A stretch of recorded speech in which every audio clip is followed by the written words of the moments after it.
امیر جماعت اسلامی پاکستان سراج الحق نے کہا ہے کہ نون لیگ اور پیپلز پارٹی کو مزید حکومت کا موقع مل جائے تو پاکستان کا نام و نشان نہ ہوگا۔ سراج الحق نے کہا کہ آج ایک شہزاد بلاول بھٹو زرداری کہہ رہا ہے مجھے وزیر اعظم بنا دو، اس نظام سے باغی ہیں جس میں آصف زرداری کے کتے اور بلیاں خوش ہوں۔ انہوں نے مزید کہا کہ بلاول بھٹو زرداری اپنی خواہش کا جواز دیتا ہے کہ مجھے اس لیے بناؤ کیونکہ میرے نانا اور والدہ وزیر اعظم رہ چکے ہیں۔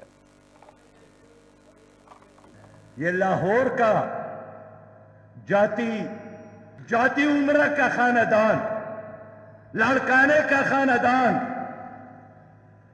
ڈیر اسماعیل خان کا خاندان، میرے بھائی پاکستان تو ان نوابوں کے خلاف، جاگیرداروں کے خلاف، اڈیرا شاہی کے خلاف بنا تھا۔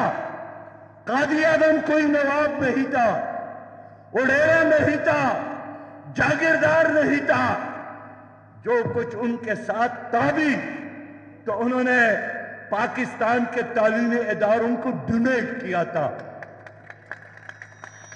لیکن آج وہ لوگ اس ملک پر قابض ہو گئے ہیں جن سے نجات کے لیے آپ کے بزرگوں نے جدوجہد کی۔